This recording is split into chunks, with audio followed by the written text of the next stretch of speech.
Olá, boa noite, bem-vindos ao Revista Nacional. Hoje contamos com 3 comentadores que vão daqui a pouco analisar alguns temas escolhidos por nós e que marcaram a semana.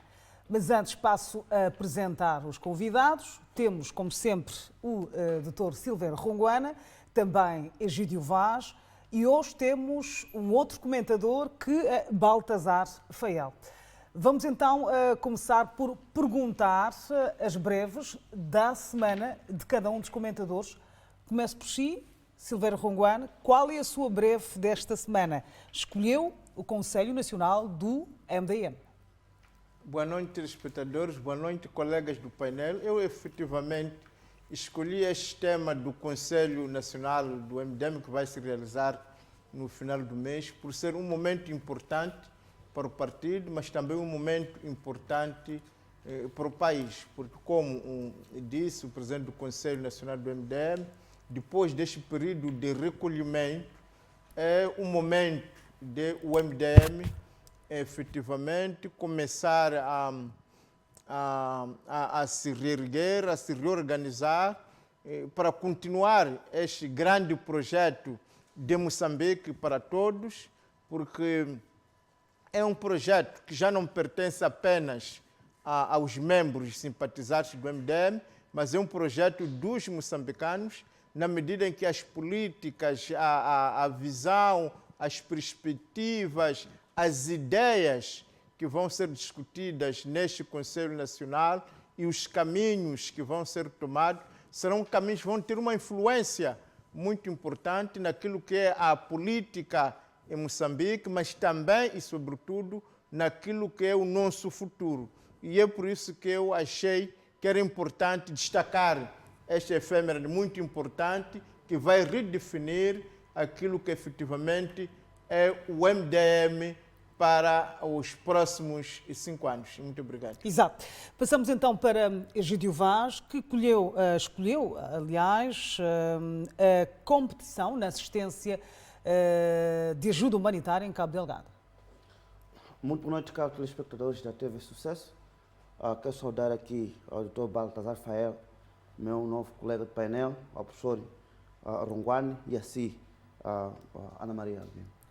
Eu escolhi para esta semana um ponto muito importante, que é a competição e controle de narrativas na assistência humanitária às vítimas de terrorismo em Cabo Delgado.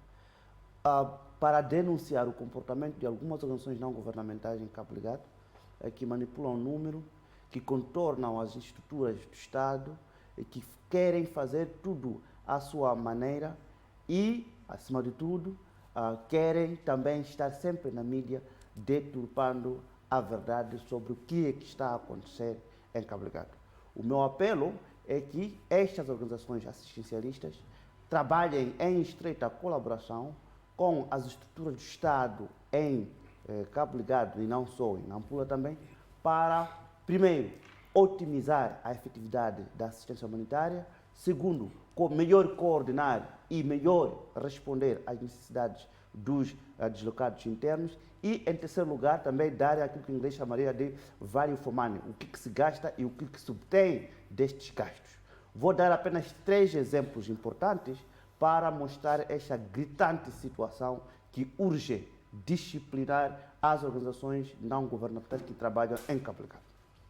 Primeira situação, eu visitei recentemente um bairro, novo bairro de reassentamento definitivo em Montepuez e estava acompanhado com uma administradora local. Quando cheguei lá, uma funcionária de uma organização não governamental perguntou à administradora do distrito quem eram vocês, num total desconhecimento das estruturas. Esta senhora saiu eventualmente de onde veio, porque é estrangeira, veio para Maputo, obteve o visto para trabalhar, foi empregada e foi enviada a Cabo Delgado. De Pemba, eventualmente saiu do hotel diretamente para o centro de assentamento, sem ter perguntado quem é o dono da terra. Afinal de contas, estavam num centro de assentamento definitivo, com talhões demarcados, onde as pessoas estão a recomeçar suas vidas e não sabem quem é a estrutura da estrutura. Se eventualmente tivesse sabido isto, seria muito mais fácil coordenar com outras organizações congêneres o que está a fazer e melhorar a resposta. Situação número 2 é da coordenação do trabalho. No centro de trânsito de Pemba, onde estão não mais que 300 pessoas, algumas organizações vão lá para oferecer bens não perecíveis, como feijão, óleo alimentar e arroz. No centro de trânsito não se oferece comida, mas sim, oferece comida quente, não se oferece esses bens. Por quê? Porque estes bens não perecíveis, que também é comida, oferecem-se nas vésperas de realocação, portanto, da retirada das populações do centro de trânsito para os bairros de assentamento, onde eles podem começar a cozinhar. Este tipo de voluntarismo e de querer sempre aparecer na televisão, às vezes é contraproducente. Para terminar... A terceira e última, o terceiro e último exemplo é sobre os dados. Quem é este povo? Tem alguém que é responsável. O responsável é o Estado moçambicano. É ele que conta. O Estado moçambicano não tem nenhum interesse em deturpar os números, porque está aí para servir. Tem havido muitos casos onde até jornalistas fazem indiretamente propaganda de algumas organizações, empolando números e dizendo inverdades sobre o verdadeiro número. Eu quero apelar para que todas as organizações se irmanem em torno do Estado, e principalmente no INGD, que tem os números, tem os dados, e se trabalharmos juntos todos, poderemos dar a melhor resposta. Permita-me, Ana Maria, excepcionalmente, e pode me cortar na próxima intervenção, por conta disto, falar de dois elementos muito importantes. O primeiro elemento muito importante é que o chefe de Estado moçambicano participa em Paris, na cimeira exclusiva, apenas 18 chefes de Estado, sobre o financiamento das economias africanas no âmbito da Covid. O presidente francês Macron está a fazer um grande lobby para o cancelamento de grande parte da dívida dos países africanos por conta da Covid. E FMI estará lá e outros elementos. Isto é muito importante, temos que seguir. Para finalizar mesmo, um outro elemento. O mundo está a chorar. 73 anos é a idade da guerra de Palestina, que opõe Palestina e Israel. E o Israel respondeu de forma desproporcional depois de ter atacado a mesquita de Al-Aqsa, que está na Palestina, e estar a expulsar as pessoas que estão, portanto, no extremo norte de Jerusalém, portanto, que são os palestinianos, e isso provocou a ira em pleno Ramadão, provocou a ira dos palestinianos, e em resposta aos roquetes, Israel respondeu desproporcionalmente. Moçambique é membro dos países não alinhados, é amigo da Palestina.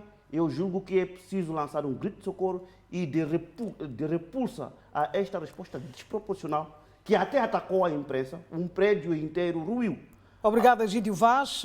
Estes temas serão certamente debatidos no próximo programa, já estavam rolados.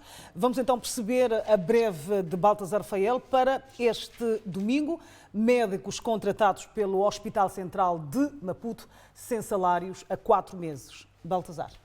Boa noite, muito obrigado. Cumprimentar os telespectadores e os colegas do painel. Eu escolhi este tema e parece um tema um pouco ultrapassado, mas não é, porque esta semana ainda tivemos uma manifestação de estudantes por causa destas remunerações e regalias dos deputados.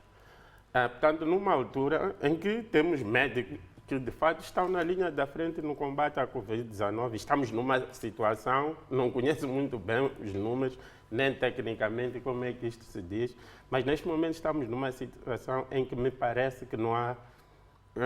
O alarme sempre existe sobre os casos da Covid-19, mas me parece que há aqui um certo controle por parte das nossas autoridades e muito por força desta classe, portanto, dos médicos. Portanto, isto é um pouco para chamar a atenção que é preciso olhar para todas as classes profissionais em Moçambique, no sentido de criar condições para que as mesmas também possam sentir um certo amparo por parte do Estado. E não nos esqueçamos que há uns anos, 5, 6 anos, os próprios médicos já se haviam manifestado por causa das suas condições, portanto, salariais. Então, é preciso que o Estado olhe para esta situação e procure, de alguma forma, gerir para que isto não acabe descambando em reclamações sucessivas das várias classes, não acabe na criação de vários estatutos, porque todas as classes profissionais pretendem melhorar aquilo que é a sua vida, mas é preciso que o Estado tome a liderança neste processo e que, de alguma forma, procure fazer com que haja aqui um certo equilíbrio. Não vou dizer que o Parlamento é mais relevante que os médicos, todos são importantes, portanto, o que o Estado deve fazer é procurar equilíbrio nesta questão das remunerações. E isto vai nos levar a um debate que é demasiado amplo, que podia levar 2, 3, 4, 5 programas aqui, para várias instituições, portanto,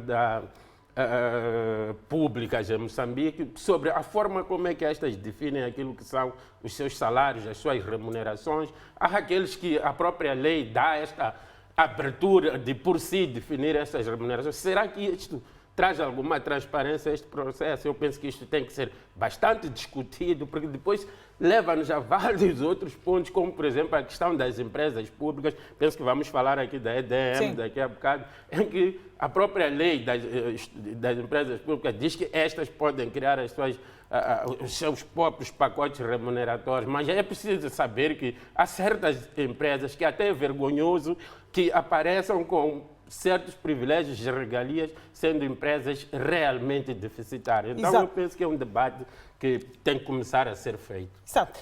Vamos então começar a analisar o nosso primeiro tema da noite. Vamos falar do IGEP, que é Instituto de Gestão das Participações do Estado, que travou os desmandos na EDM, a Eletricidade de Moçambique. Vou começar por si, Silvério Ronguana. Os gestores, portanto, haviam aprovado a sua própria taxa cambial para salvaguardar os seus salários milionários. Portanto, os gestores de topo recebem cerca de 1.200.000 meticais e eles, portanto, quando se depararam com a baixa, portanto, do dólar em relação à nossa moeda, portanto, criaram condições para manter uma taxa cambial de 75 meticais por dólar. E estes próprios gestores, portanto, a administração da EDM, ignorou a indexante, portanto, do Banco Central, que é um documento que orienta, portanto, a fixação de uma determinada moeda. Ora, como é que olha para esta situação? Estamos perante aqui. Bom, primeiro que é preciso repisar que é o mesmo jogo de sempre, em que aqueles que fazem as regras são os mesmos que corrigem, no sentido de deixarem que erros aconteçam para depois corrigirem e saírem como heróis, não é? Para dizer que o IGEP não foi criado ontem, nem depois que isso aconteceu.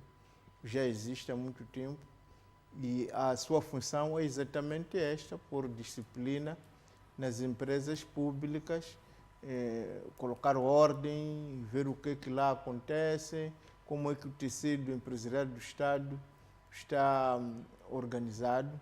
Por isso, simplesmente estranha que teve que agir depois dos erros cometidos, mas acredito que, se calhar, esta ordem há muito que já se clama. É verdade que costuma-se dizer antes tarde que nunca, não é?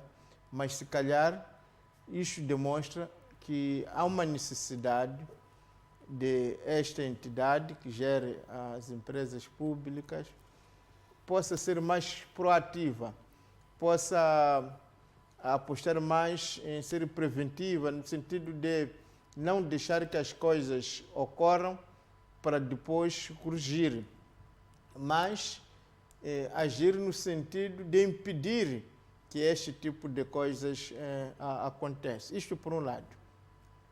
Mas, por outro lado, está a parecer que a sociedade moçambicana, no seu todo, está a evoluir no sentido de maior igualdade.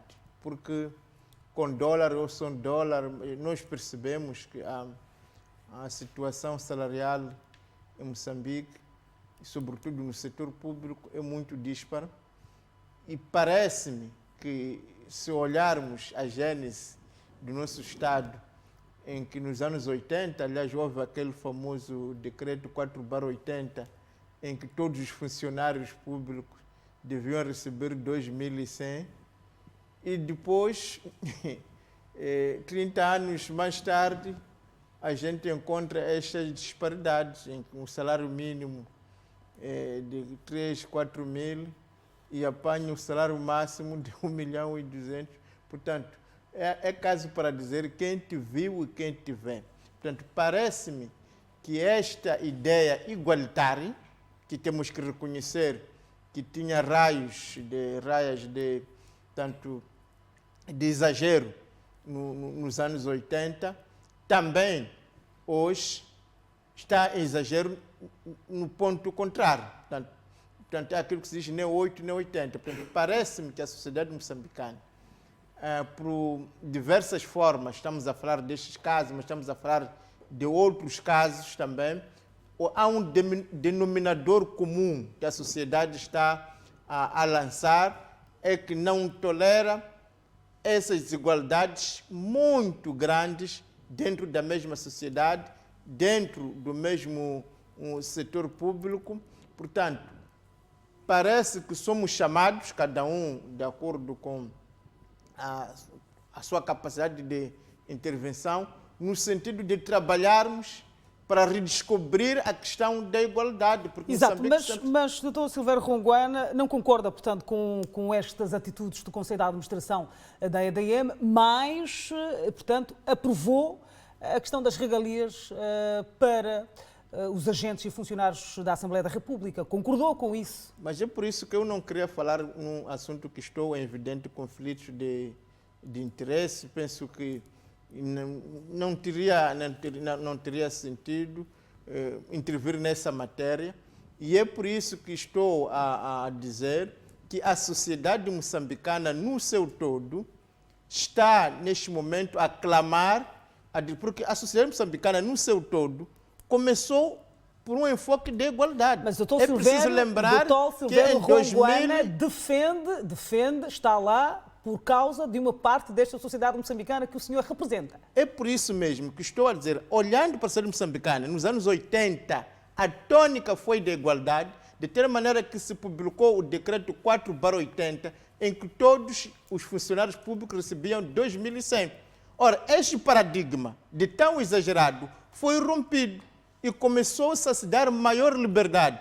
E hoje, quando olhamos para nós mesmos, vemos que saímos de um igualitarismo extremo para uma diferenciação também extrema e completamente inaceitável. Exato. E é por isso que esta sociedade, no seu todo, eu tenho que assumir as minhas responsabilidades, o Egídio, a jornalista, todos nós temos que assumir as nossas responsabilidades e reconhecermos que o caminho que nós fizemos deste igualitarismo, que foi tanto sublinhado pelo decreto 2/80 de 2100 como o único salário para todos, foi abandonado e nos levou para outro extremo. Agora, como é que podemos trabalhar para que seja na Assembleia, seja no governo, seja na EDM, seja em qualquer empresa, redescobrirmos a igualdade? Exato. Não no sentido do igualitarismo. Parece-me que neste momento não é momento para nos lançarmos pedras uns aos outros, porque a Assembleia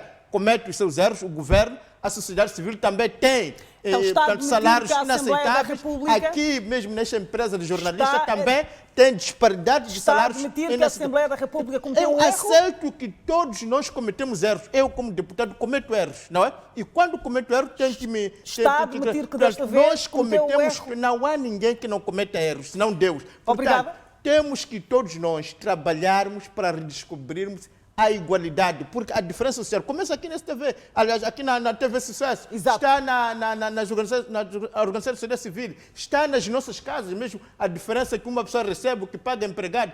Todos nós temos que sentar e reconhecermos que essas desigualdades basta. Temos que partir para a igualdade. Agora, isso é um paradoxo, mas este vamos é o próximo... Isso é um paradoxo da sua parte. É um paradoxo, também é o próprio desafio, é o próximo desafio. Exato. Trabalhar para descobrir a igualdade. Vamos ouvir aqui a opinião do Egídio Vaz. Justifica-se essa decisão dos chefes, portanto, da EDM, tendo em conta que a empresa está deficitária, o seu orçamento é deficitário há já alguns anos e que parte do seu orçamento sai, portanto, dos cofres públicos, ou seja, dos moçambicanos? Justifica-se esta decisão? Bom, Ana Maria, tenho dificuldades em dizer se justifica ou não. Talvez podíamos reorganizar o pensamento. O meu pensamento da semana passada foi: não havia muitas razões para justificar o pagamento em moeda estrangeira, num contexto em que o Estado moçambicano, o governo de Moçambique, inclusive o Banco de Moçambique, está a tentar medicalizar a economia nacional, está a tentar dar valor à economia nacional, está a tentar, inclusive, a controlar o índice de inflação e todos os outros critérios macroeconômicos, dada a situação que nós estávamos. E, portanto, essas empresas, superavitárias ou não, do Estado, ou o setor empresarial do Estado, devia ser um pouco mais comedido.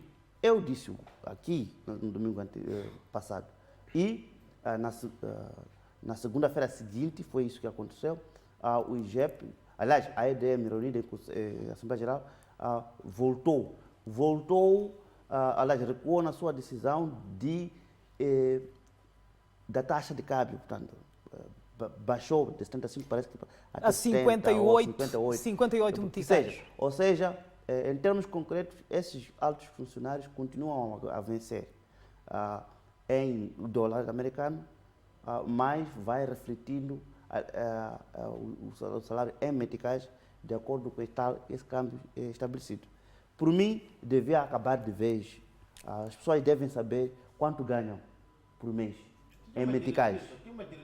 E não, hoje ganham 5 mil, amanhã ganham 7 mil, depois da manhã ganham 6,5, portanto, mensalmente. Não pode. Isso também é uma situação precária. E é aí que eu julgo que deve-se intervir-se.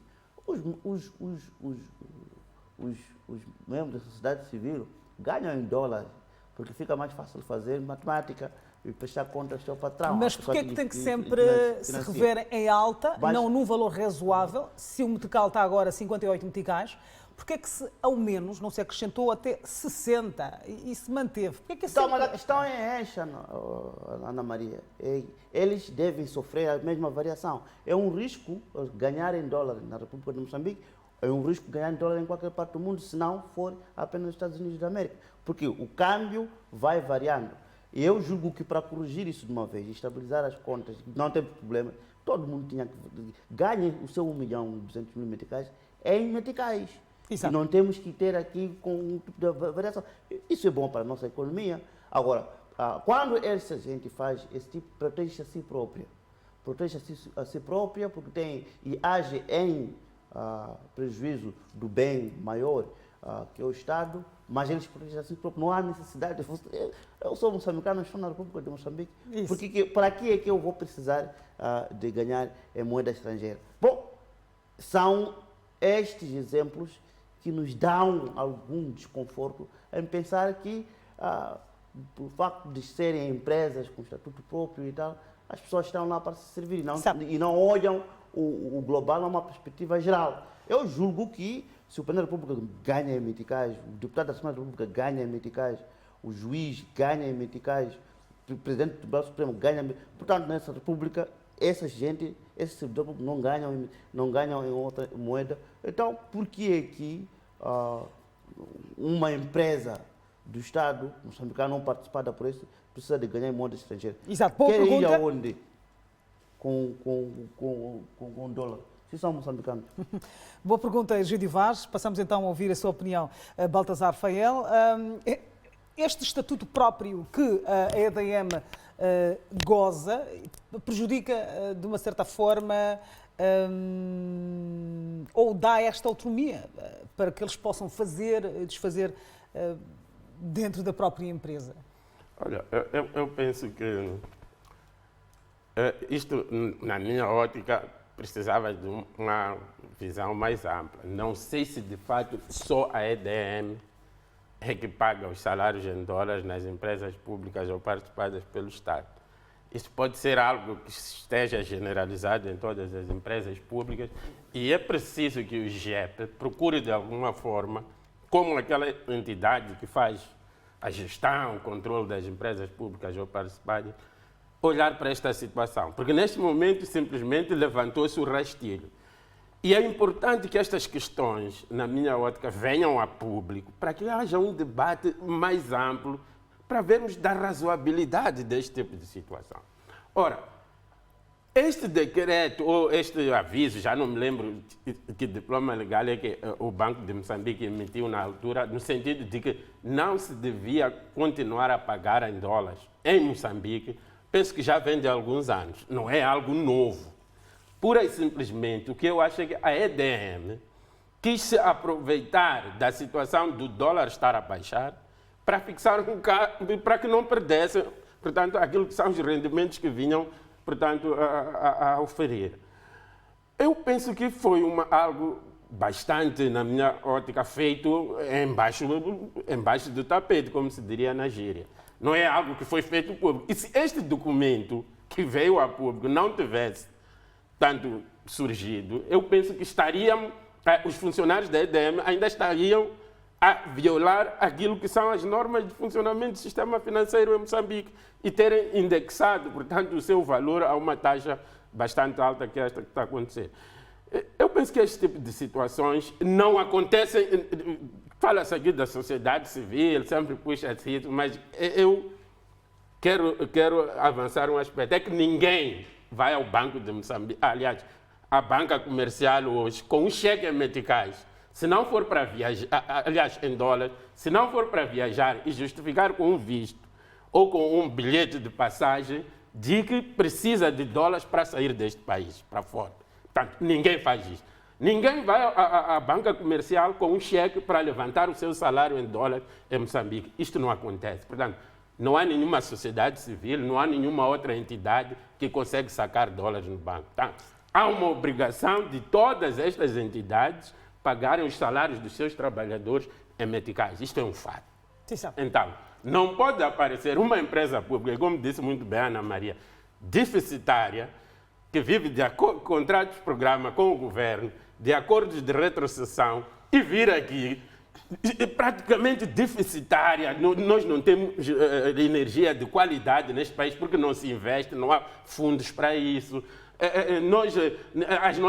A nossa linha não é modernizada desde o tempo colonial porque não há fundos para isso. É caro criar uma rede de transporte de energia. E depois temos os senhores administradores, os senhores representantes desta empresa a receberem valores exorbitantes para além do salário, regalias, etc. Eu penso que é importante que estas empresas públicas paguem bem aos seus trabalhadores, porque é o setor empresarial do Estado. Mas é preciso olhar se naquele momento em que estão a ser pagas aquelas regalias, existe alguma viabilidade dessa empresa, portanto, partir para esse tipo de remunerações aos seus trabalhadores. E como disse aqui o Egídio Vaz, muito bem, isso dá a aparência de que estes indivíduos estão para se usar destas empresas para o seu benefício, ao invés de oferecerem aquilo que é a sua prestação para o desenvolvimento destas empresas, etc. E temos exemplos vários de empresas que faliram ou que estão tecnicamente falidas. Vou dar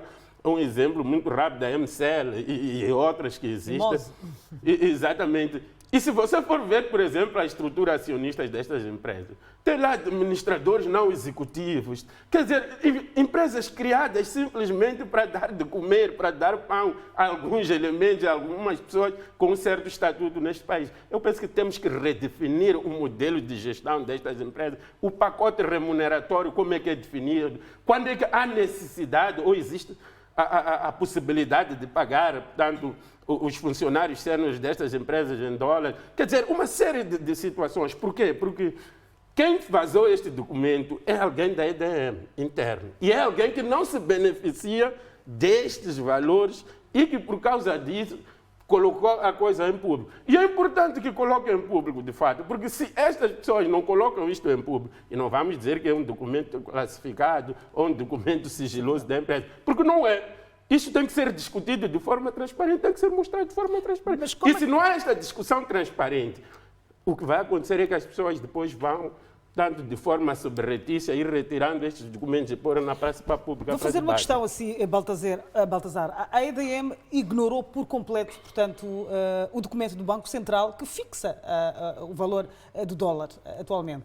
Eles, portanto, ignoraram a circular, que já estava colada lá na parede. Como é que olha? Há aqui há espaço para uma responsabilização jurídica, se é que se pode dizer? Eu penso que juridicamente teríamos que fazer um trabalho bastante aturado para ver desde quando é que isto é pago, como é que era pago. Se nós estamos, por exemplo, perante um crime de pagamento de remunerações indevidas, porque pode estarmos numa situação de pagamento de remunerações indevidas no valor que está acrescido aquilo que é a taxa fixada pelo Banco Central. Então, para além da responsabilização jurídica que pode existir se compulsarmos bem aquilo que a lei diz sobre estas matérias, mas os próprios membros do Conselho de Administração que decidem sobre estas matérias também deviam ser responsabilizados.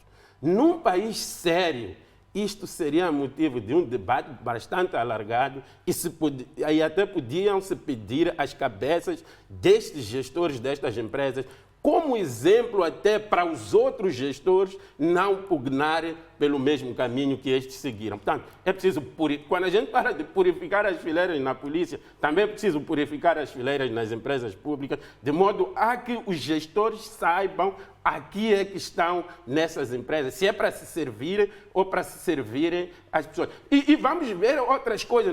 Nós andamos neste país e vamos ver, por exemplo, o tipo de viaturas, o tipo de vida que estas pessoas levam e depois vamos olhar para as empresas que eles estão a gerir. Conseguem gerir estes bens que tiram ilicitamente das empresas, mas não conseguem gerir a própria empresa de onde vão retirar estes valores. Eu penso que é algo para redefinir muito bem. Silvério Ronguana, portanto, para cobrir o déficit orçamental, a EDM, aliás, segundo o seu plano de negócio para este quinquênio, a EDM vai aumentar a tarifa de energia este ano em 10%.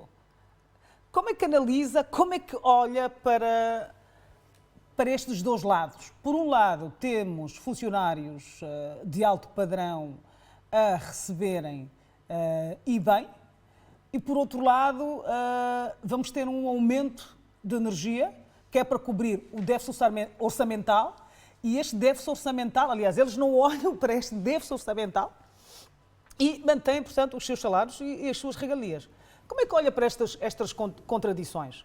Déficit orçamental, a subida de tarifa de energia este ano em 10% e o povo é que vai pagar. Em duas perspectivas. Eu penso que nós não devemos continuar a ser um país de sobressaltados. Não é? Hoje é o Parlamento, amanhã é a EDM, depois a sociedade civil. Depois. Nós temos que reconhecer que há problemas de desigualdades salariais injustificadas e gritantes. E como tivemos a sorte de começarmos como um país com a questão da igualdade bastante vincada, temos que voltar a redescobrir esta ideia. Porque se nós nos concentrarmos apenas na ideia que sabemos, mas não estamos a nos concentrar nas outras 1001 empresas que estão na mesma situação. Portanto, isto é, quem levanta a cabeça corta-se, mas aquele que continua, não é, escondido salva-se. Então, isto não pode ser assim. O país não pode viver de sobressaltos contínuos. Nós não podemos sacrificar este depois deixarmos aquele, porque também estamos a cair em grandes injustiças. Temos que reconhecer alguma coisa não está boa nas remunerações em Moçambique. Porque, por um lado, temos remunerações muito baixas, que até é contra os direitos humanos, não é? E não é só o Estado que paga, nós que estamos aqui somos também empregadores, temos guardas, temos empregados, temos as nossas responsabilidades, mas também se calhar não temos como, porque aquilo que o Estado nos paga também. Portanto, é preciso que o Estado moçambicano, que a população moçambicana reconheça que efetivamente não está satisfeita com os salários que são praticados e que muitas das diferenças salariais, até dentro da mesma empresa, dentro das mesmas entidades, são completamente diabólicas. Então, é preciso que nós voltemos a olhar este fato. Quer dizer, o Estado tem maior responsabilidade. Temos que começar a pegar na questão das remunerações e encontrarmos uma outra lógica, porque a que estamos a assistir hoje, pronto, nós estamos a nos concentrar na questão do dólar. Com dólar ou sem dólar, estamos a dizer que são pessoas que recebem 1.200.000, não é? Contra o empregado desta mesma pessoa que recebe 4.000 em casa. Nós estamos a perceber isso. Então, isto significa que isto não pode continuar. Há uma necessidade imperiosa de se refletir sobre a questão de carreiras e remunerações no setor público, com mais ênfase, mas também no setor privado, porque todos somos moçambicanos e todos vivemos no mesmo país. Agora, existe o outro fato, que é como é que pessoas que recebem estes vencimentos depois estão numa empresa que não consegue render, numa empresa que não consegue, como estava a dizer, mas são mantidas lá, não é? E continuam, não há nenhuma responsabilização. Portanto, parece-me que tem que haver aqui esta relação também de o que é que se paga, o que é que o Estado o recebe. Exato. Não? Vamos ouvir a Egídio Vaz. Como é que olha para esta situação? A EDM vai aumentar a 10% este ano da tarifa para cobrir o seu déficit orçamental, segundo o plano estratégico, portanto, de negócio para este quinquênio. Não, eu julgo que na gestão existe um estudo de gestão chamado gestão por objetivos. O Conselho de Administração, quando não consegue obter os resultados, também diminui os salários. Já são bons eles, os salários. Então, diminui-se os salários por não ter conseguido atingir um objetivo. Um critério muito simples e claro. E, para mim, a EDM e outras empresas que não estão conseguindo resolver problemas de seus próprios. A GraçaB pagou antecipadamente as dívidas, está aí em crescendo. Esse merece mais um incentivo, mas a EDM é extremamente deficitária, só sabe aumentar a tarifa de energia. Na África Austral é a empresa que mais cobra, aliás, nós pagamos muito mais caro na África Austral, mesmo tendo, por exemplo, a África do Sul que compra a energia de nós, Zimbábue, Zâmbia, todo mundo, e ela, não sei, é uma empresa monopolista, pelo menos no setor. Eu julgo que precisamos de quebrar este monopólio e esta vontade. Parece que a EDM está muito à vontade neste país e é preciso de algum abanão. No dia de inauguração do segundo mandato do presidente Nussi, falou muito da eletrificação rural e da introdução de quebra do monopólio no setor energético com a introdução de novas empresas. Eu julgo que essas novas empresas provedoras estão atrasadas de chegar, porque é efetivamente isso que pode fazer, é a concorrência que pode melhorar os serviços. Mas, tratando-se de uma empresa onde o dinheiro do cidadão está lá, a semelhança essa é uma delas, CFM também, mas CFM, ao contrário da EDM, também é uma empresa superavitária, não tem tantas perdas assim. Eu julgo que na EDM tinha que acontecer alguma coisa, infelizmente. O Magala entrou e não gostaram dele, correram com ele muito rapidamente, mas eu julgo que ele estava a introduzir algumas coisas boas. Já se registravam melhorias.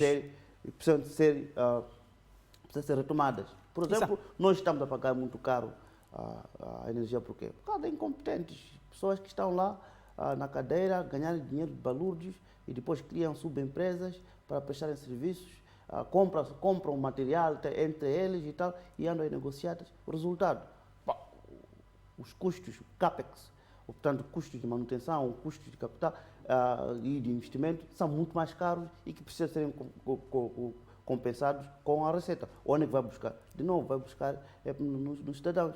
Eu julgo que esse assunto, a todos os títulos, temos que refletir a sério.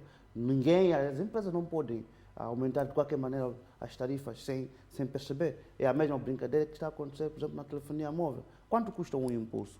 Por que estão a nos dar sempre bônus? Por que não baixa a tarifa por segundo ou por minuto? Por que estão a dizer que eu quero com 50 meticais, dá-me de novo 50 meticais de bônus? Porque eu não pedi, eu quero estes 50 meticais. Ser capaz de falar 1 hora. O mesmo que em relação à energia elétrica.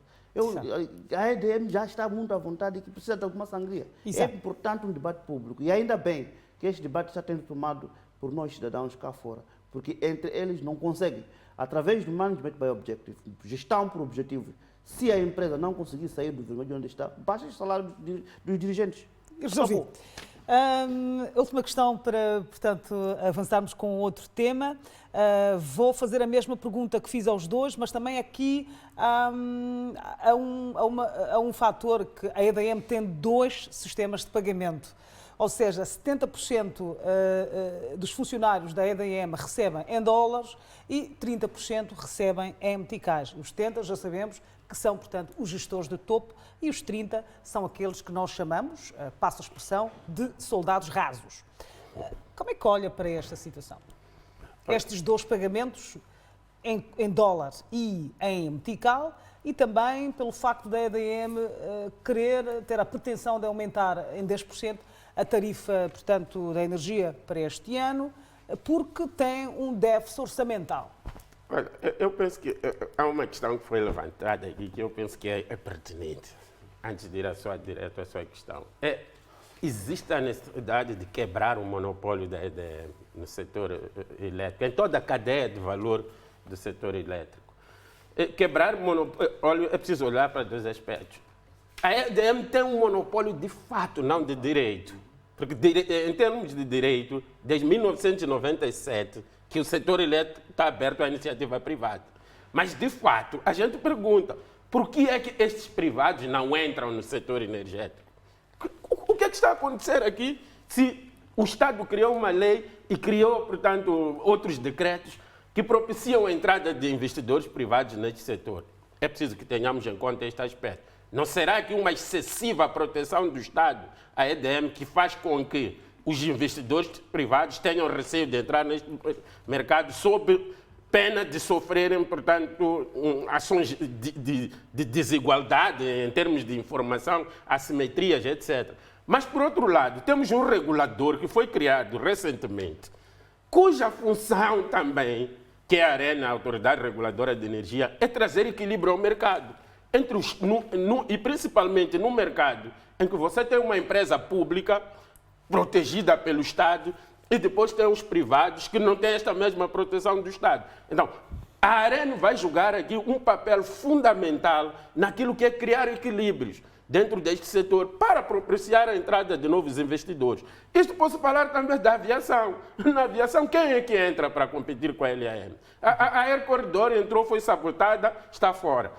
Hoje é a Etiópia que suspende os seus voos. Depois, quer dizer, aqui o Estado tem que se definir se de fato quer um setor empresarial aberto à concorrência e para isso criar regras que propiciam a existência de concorrência neste setor empresarial do Estado, ou se quer, portanto, manter o monopólio deste setor, tanto das águas, já devíamos ter não esses pequenos operadores, mas empresas de fato a operarem, tanto na aviação, tanto na eletricidade, devia haver um ambiente concorrencial. E é isto que leva a que haja, portanto, diminuição de preços, que haja equilíbrio de preços. Portanto, sem que o Estado se defina muito bem e não só andar a criar legislação, mas por detrás disso criar entraves para a entrada de novos operadores no setor empresarial do Estado, eu penso que não vamos resolver esta questão. Quanto à questão que fala dos 70% para a classe mais alta das empresas e 30%, eu penso que é muito difícil a gente procurar aqui criar uma situação de equilíbrio. Uns, de fato, fazem a gestão da empresa, etc. São os responsáveis máximos e são aqueles que devem responder, em último lugar, por qualquer situação anômala que acontece na empresa. E os outros são executores destas políticas. Mas isto, como dizia o Dr. Silvério, não pode conduzir a que hajam estas disparidades dentro da empresa. Repare esta diferença, 70% a 30%, é uma diferença bastante grande, que se nós formos a ver em termos de números concretos, até podemos nos assustar aqui. O que é que recebe este funcionário de médio e baixo escalão ou trabalhador destas empresas? O que é que recebe, portanto, aquele que está no topo? Numa empresa, voltamos a dizer, deficitária. E mais, esta questão de aumento de salários, como se disse aqui, destes regalias que vão recebendo, etc., aumento de taxas de energia que vem por de cima disto, eu penso que isto aqui é bastante grave no nosso país. Há alguns anos ouvimos um alto dirigente deste país a dizer que a HCB é nossa. E depois a população ouve que a HCB é nossa. E depois, quando vai pagar a energia, não consegue ter energia suficiente para aquilo que são as suas despesas do dia a dia. Quer dizer, que país é este que vende energia porque produz para fora e depois vai comprar essa mesma energia? Quer dizer, estamos em 40 anos de independência. Este setor já devia ter merecido um investimento suficiente para que nós não tenhamos a energia mais cara na região da África Austral. Quer dizer, países que não produzem energia conseguem vender a energia mais baixa aos seus consumidores e um país que produz energia vende energia mais cara. Quer dizer, tem que vir nos explicar muito bem que engenharia é esta que faz com que isto aconteça. Quer dizer, eu não posso produzir batata na minha machamba. E alguém que não produz batata, que vai comprar na África do Sul, vem aqui e vende a batata mais cara. Aliás, a um preço mais baixo. E eu que estou a produzir batata aqui dentro, estou a vender a batata mais cara. Quer dizer, isto é uma matemática, eu não sou economista, mas é algo que não estou a conseguir perceber. E a EDM nunca conseguiu explicar claramente isto. Quer dizer, tentou explicar ou tenta explicar sempre, mas não consegue convencer as pessoas que algo deste tipo possa estar a acontecer. E vem-nos com estes brindes de salários e remunerações altas, subir preços para equilibrar o seu déficit. Quer dizer, os gestores desta empresa, o que é que pensam? O timing com que eles estão a fazer isto. Quer dizer, qual é a sua perspectiva em termos de apoio social às pessoas de baixa renda, por exemplo? Quer dizer, desenvolvimento da indústria, neste país que vive basicamente da eletricidade. Quer dizer, há várias coisas aqui que devem ser equacionadas para que estas pessoas... E volto a repetir, para fechar a minha intervenção, o papel do regulador é fundamental, tanto na fixação de tarifas, como na fixação dos preços. E nós vimos pela primeira vez este ano, se a memória, este ano ou no ano passado, que foi o regulador que veio, de fato, a falar sobre o aumento dos preços, neste caso, dos combustíveis, e não o governo de Moçambique. Então, o regulador do setor energético tem que também fazer o mesmo para o setor da eletricidade, para pôr estes senhores aqui na linha, porque, de alguma forma, usando este monopólio, de fato, estão a prejudicar as pessoas e a economia do país. Portanto, só para acrescentar, para além dos 7 administradores atuais que recebem esses salários milionários, são contabilizados também os outros 9 que já não fazem parte, portanto, da gestão do top, que mantém as regalias e também que mantém os seus salários. Vamos então passar para o outro tema da noite. A antiga ministra do Trabalho, Helena Taipo, sai da prisão depois de 2 anos em prisão preventiva. Portanto, o Tribunal Superior de Recurso deu provimento ao recurso, obviamente, da defesa e colocou em liberdade a antiga ministra do Trabalho sob termo de identidade e residência. Vou começar por si, Silvério Ronguane.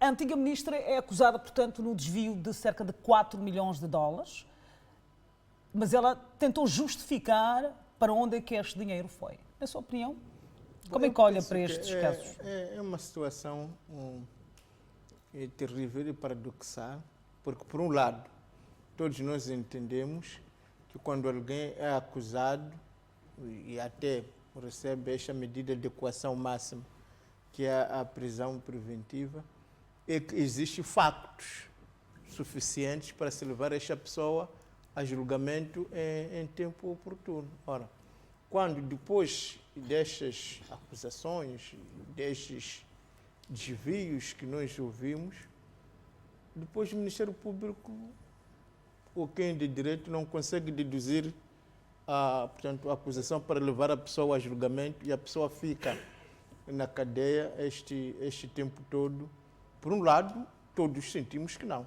De fato, a prisão preventiva tem que ter um tempo, não, tem que se respeitar os tempos da prisão preventiva. Mas a pergunta que não se quer calar é, se há estas acusações todas, como é que se levou 2 anos sem se conseguir deduzir a acusação, sem se fazer o tal julgamento? Portanto, a questão que todos nós não entendemos, porque todos entendemos também que manter realmente acima de 2 anos alguém detido sem julgamento, que é desumano, é contra os direitos humanos, ninguém de nós gostaria de passar por esta situação.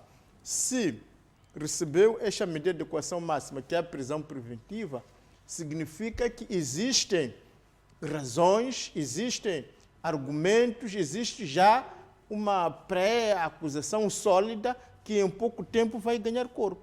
Mas o que nós assistimos aqui é que passam 2 anos, nem água vem, nem água vai. Portanto, é daqueles paradoxos, porque, por um lado, existe realmente este sentimento de que os prazos da prisão preventiva devem ser cumpridos. Exato. Ninguém deve ser mantido na cadeia sem uma acusação formal por tanto tempo. Mas não aconteceu. Mas, por outro lado, quando se fala desses valores tão astronômicos, as pessoas começam a... Mas alguém pode desviar esses valores, depois sair assim para casa, não há acusação. Portanto, parece-me que é daquelas questões que só vêm provar, mais uma vez, que a nossa justiça está doente. Se ainda dúvidas houvesse, penso que este é um caso que vem nos provar que realmente a culpa morreu solteira, que aqui há justiça dos pequenos e há justiça dos grandes, e que, sobretudo, a ineficácia das nossas instituições. Isto faz-nos pensar que, se calhar, se prende a pessoa para depois investigar, em vez de investigar para depois prender, mas tudo nos leva a uma situação de pensarmos que algo vai mal no nosso sistema de justiça. Egídio Vaz, a TAIP foi detida, portanto, em abril de 2019, após uma audição do Gabinete Central de Combate à Corrupção, que suspeitava, portanto, da ministra no recebimento de subornos no valor de 100 milhões de meticais, o equivalente a 1,6 milhão de dólares. E os factos remontam a 2014. Como é que olha para esta liberdade sob o termo de identidade e residência? Ana Maria, não haja dúvidas de que a liberdade é a regra e a detenção, a privação da liberdade é a exceção. Exato. Mas existem 2 conceitos aqui, não sendo jurista, mas ouço e tentei compreender. É a chamada denegação da justiça. É quando as instituições da administração da justiça não conseguem a tempo prover esse serviço de justiça dentro daquilo que se chamaria de celeridade processual. E há uma máxima italiana, aliás, a latina diz que in dubio pro reo, né?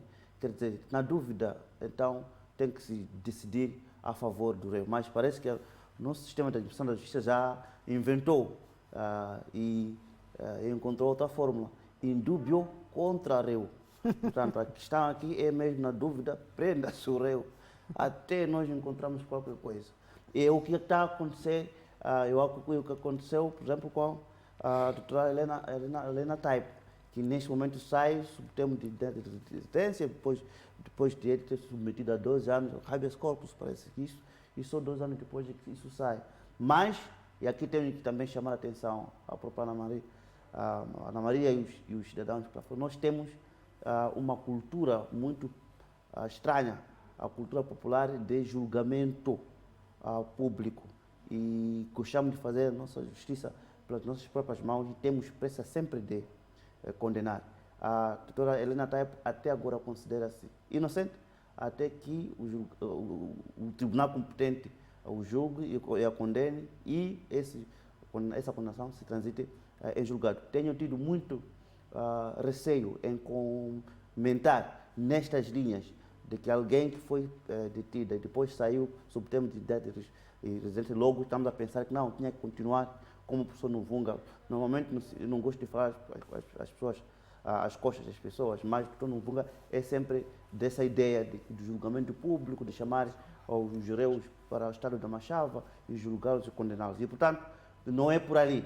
Ora, a pressão aqui deve ser sobre as entidades responsáveis pela gestão da justiça para que melhorem e aprimorem a sua investigação. Exato. De modo a que depois não haja esta sensação de que a justiça está sendo dócil para os poderosos e está sendo carrasca para os pilha-galinha. É importante, dada a importância e a relevância das entidades ou das pessoas envolvidas, inclusive das acusações, é importante que as pessoas tenham um pouco mais de respeito para a liberdade e investiguem efetivamente para que não haja esse tipo de problemas. Portanto, para mim, eu colocaria a questão nesses termos. Exato. Só para fazer um acréscimo, tenho certeza que os moçambicanos percebem perfeitamente que não se pode fazer julgamentos antes que, portanto, se transite em julgado. Porque agora a antiga Ministra do Trabalho está, portanto, a responder a um processo e queremos então fazer uma análise sobre estas duas acusações e não fazermos, portanto, linchamentos públicos. Dr. Baltasar Fael, como é que olha para esta saída da Ministra do Trabalho da prisão? Ela é acusada, portanto, de dois processos, um de 113 milhões de dólares, aliás, de meticais, e um de 100 milhões de meticais em subornos. Olha, começando por essa última questão, é preciso dizer que para que as pessoas não façam julgamentos precipitados, primeiro é preciso que tenham cultura jurídica. Exato. Isso claramente que falta na nossa sociedade. E não só na nossa, em várias sociedades, até mais evoluídas que as nossas. A tendência das pessoas é sempre de fazer julgamentos tanto precipitados. Quanto à questão que me coloca, eu não vou fugir muito daquilo que os colegas já disseram aqui. Mas eu foco-me principalmente nesta questão da soltura da antiga Ministra do Trabalho, naquilo que é o trabalho do Ministério Público, naquilo que é o trabalho do CERNIC, na recolha de provas. Eu penso que é exatamente nesta fase central do processo. Por quê? Porque esta fase da instrução preparatória do processo até é secreta, para dar espaço a que se consigam recolher o maior número de provas possíveis, sem que haja intromissão nem dos investigados, nem dos funcionários judiciais e nem de outras pessoas. É por isso mesmo que este processo, o processo quando está na fase de instrução preparatória, é secreto para estas pessoas todas. Nem o advogado e nem o réu têm acesso àquilo que é a matéria dos autos. Então, quando o processo transita do Ministério Público para a legalização de uma prisão, isto leva-nos a subentender que existe matéria suficiente para que o juiz de instrução mantenha a prisão de uma certa pessoa que é indiciada da prática de um crime. Portanto, aqui temos que dividir as culpas pelas várias aldeias. Quer dizer, a culpa aqui não é só do Ministério Público. Como é que o juiz de instrução legalizou aquela prisão da senhora Maria Helena Taipo sem que o processo trouxesse elementos suficientes para que isso acontecesse? É preciso que haja um juízo suficiente para que se avance nesse sentido. Agora, a outra questão tem a ver com o tempo que a lei também fixa prazos para que alguém fique em prisão preventiva para dar espaço ao Ministério Público naquele tempo para acusar, para arquivar o processo, para colocar o processo a aguardar a produção de melhor prova. Quer dizer, o Ministério Público tem várias saídas na fase da investigação do processo, porque ele é que é o detentor da ação penal, ele é que dirige a instrução preparatória dos processos. Então, quando chegamos a uma situação como esta, e claramente que não é o Ministério Público que faz a soltura de Maria Helena, tá, todos sabemos, o habeas corpus é remetido ao Tribunal Supremo, o Tribunal Supremo é que decidiu que não há elementos para continuar, para que essa detenção continue. Mas segundo o Ministério Público, o suposto valor em que a antiga ministra, teria supostamente recebido foi usado para compra de imóveis, portanto, de carros, bebidas alcoólicas e de alimentos. Se o Ministério Público fez essa acusação, porque certamente tem ou teve elementos, e porquê que até então nós não sabemos onde é que estão estes imóveis, onde é que ficam situados? Eu não acredito que haja acusação formal do Ministério Público neste processo. O que levou à detenção da ministra foram mesmo elementos indiciários. E elementos indiciários, chegada à fase de produção da prova, que é o julgamento, pode-se confirmar que, de fato, o valor desviado é aquele, pode-se chegar à conclusão que é menos que aquele, ou pode chegar à conclusão de que é muito mais do que aquele. Então, são elementos indiciários, mas com indícios suficientes ou bastantes, que levam uma instituição como o Ministério Público a acusar um determinado arguido. Exato. Não existindo esses elementos, o Ministério Público não pode acusar. E o que me parece é que este processo não tem uma acusação, porque se existisse uma acusação, eu acredito que esta senhora, antiga ministra do Trabalho, continuaria, portanto, numa situação de detenção. Então, aqui a falha de fato que existe é o fato do Ministério Público, mesmo tendo levado esta senhora à legalização, depois não consegue ter elementos suficientes para acusar. Portanto, é a falha aqui de todo um sistema de administração da justiça, que é um sistema que eu sempre venho dizendo, precisa de reformas, que é um sistema que precisa de juízes, magistrados do Ministério Público, competentes e capazes, e não simplesmente pessoas que vão ao Centro de Formação Jurídica e Judiciária à procura de emprego. Porque muitos que estão lá vão ali porque não conseguem arranjar emprego tanto no setor público ou privado. Eu não sei se a coisa é tão simples, não é? Se é o Ministério Público apenas, se é o juiz, ou se calhar também há uma acusação que se calhar até tem fundamento, se calhar até existem provas, mas há medo de levar esta pessoa à justiça por causa daquilo que pode revelar. Porque é preciso lembrar que logo que ela foi detida, disse onde esses fundos também tinham sido aplicados, que é num determinado partido. Portanto, nós também temos que começar a pensar que será falha apenas do juiz, dos procuradores, ou são ameaçados, são amordaçados, porque efetivamente alcança outras instituições. Quer dizer que não há portanto, a separação entre o poder político e judiciário? Temos que começar a pensar nisso, porque a partir do momento que ele fez uma denúncia de que os valores que ela recebeu foram canalizados a um determinado partido, e não ouvimos, por exemplo, que há um processo autônomo relativamente a esta parte que foi expropriada. Eu penso que pode haver incúria das pessoas, pode haver negligência das pessoas, do Ministério Público, do juiz, mas também temos que começar a pensar que isso só se resolve com mudança do regime, porque esse regime amordaça as pessoas, que impede as pessoas de trabalhar. Se não tivesse feito aquela acusação, se não tivesse dito, se calhar, que esse fundo foram de outro partido, talvez teria sido julgado. Mas há medo de levar as pessoas a tribunal por causa daquilo que vão revelar. Não, professor, isso só será possível realmente se conseguirmos um outro clima. Está sendo extremamente especulativo e está a cumprir com o ditado ganês que diz que o pássaro que se empolera por muito tempo atrai pedras.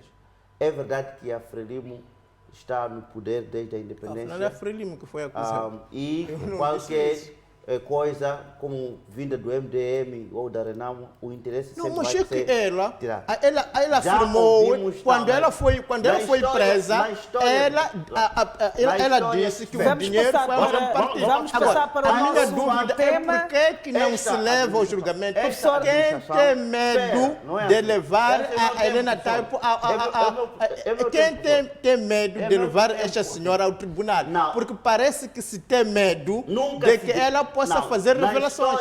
Vamos então.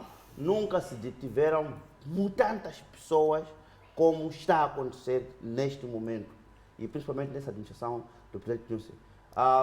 E muitos também, antigos dirigentes... Mas não acha que 2 anos sem julgamento... Vamos passar para o nosso último tema. Vou querer a vossa consideração rápida. Diziam sempre, estamos com pouco dinheiro, tempo. ofereceram dinheiro. Há muitas pessoas que oferecem dinheiro e no momento em que oferecem, nem dizem eventualmente a proveniência disso e as pessoas recebem. É aí que devia se levar a pessoa. Para mim, exatamente porque essa fez essas acusações. Se deve sacar Vamos passar para, já crime percebemos, individual, as Gídio pessoas Vaz, serão julgadas de acordo Silvério com a Ronguane, matéria já... produzida e a prova produzida. E, portanto, é por ali agora. Quer usar a política para perseguir o partido Não, mas concorrente? a pergunta... Já percebemos a vossa questão. Vamos passar então para o nosso último tema. Vamos falar desta manifestação, portanto, de estudantes da Universidade Eduardo Mondlane, que foi impedida pela polícia, que esteve fortemente armada. 1 minuto para cada um. Baltazar Fael, por favor. Eu penso que, mais uma vez, aqui vimos uma manifestação de uma musculatura sem necessidade absolutamente nenhuma. O direito à manifestação, nem precisamos de voltar a dizer, isso é um direito constitucional. As pessoas têm a obrigação de informar qual é o motivo e depois se manifestar. Quando a polícia aparece com cães, armados até os dentes, está a impedir um direito constitucional que as pessoas têm de agir. É só assistir em televisão, e nas esquadras todos eles têm televisão, o comandante-geral tem televisão em casa dele, o ministro do interior tem televisão, e há de ver como é que a polícia nos outros países segue uma manifestação, se aparece com cães, com armas, quer dizer, eu penso que temos que deixar este clima, deixemos as pessoas se manifestarem que isto é um direito constitucional. Exato. Silvério Ronguane. Bom, eu penso que de fato houve um exagero, se calhar a polícia podia ter sido mais pedagógica. Eu, como professor, até sinto essa responsabilidade, porque nós ensinamos a estes jovens que têm esse direito de se manifestar, de se indignar, e quando isso acontece, penso que quem é de direito, neste caso a polícia, pode ter outro tipo de abordagem, porque, afinal de contas, aquele estudante até pode ser filho daquele polícia. Portanto, nós temos que começar a pensar desta maneira, que em Moçambique vivem os moçambicanos e nós somos filhos e pais uns dos outros. Portanto, às vezes, quando um polícia tem esse excesso de zelo, é contra o seu próprio filho. Portanto, eu penso que nós podemos encontrar outras formas de abordagem, outras formas de tratar esses assuntos e não sempre a ferro e fogo, que se calhar não precisamos, porque esses climas de guerras, de conflitos, o seu germe é exatamente quando não temos essa abordagem mais pedagógica, que se calhar resulta mais do que uma abordagem baseada na violência. Gídio Vaz, o que é que se quer demonstrar? Eu quero deplorar a forma como a manifestação dos estudantes, que tinha um objetivo completamente diferente do que acabou sendo, foi explorado politicamente para defender determinados interesses. Os estudantes, quando se manifestaram, queriam se demonstrar contra a subida de determinadas taxas na Universidade de Mondlane. Todavia, esta manifestação transformou-se numa arma de arremesso em que uma organização da sociedade civil aproveitou, instrumentalizou e terminou, portanto, com a deposição de uma petição na Assembleia da República. Foi mal, é condenável isso, não se deve instrumentalizar os estudantes, nem um povo qualquer, para simplesmente somar pontos políticos. É extremamente mal, eu condeno isso. E condeno também os próprios estudantes que se deixaram instrumentalizar, aderindo a uma agenda que não tinham o controle, muito menos ciência, e perderam a oportunidade de manifestar contra as elevadas taxas, algo que não só constitucionalmente tem um provimento constitucional, como também os caminhos internos não estavam esgotados para a renegociação destas mesmas taxas. É mau, não se deve voltar a repetir, porque expõem as crianças dos outros ao risco, como aconteceu, por exemplo, com a detenção de um dos estudantes do professor Novunga, por exemplo, e é mau. A próxima vez, levam os familiares e vão fazer isso. Obrigada, Gídio Vaz, obrigada por terem, portanto, participado do Revista Nacional. Nós voltamos próxima semana com mais temas. Boa noite e boa semana.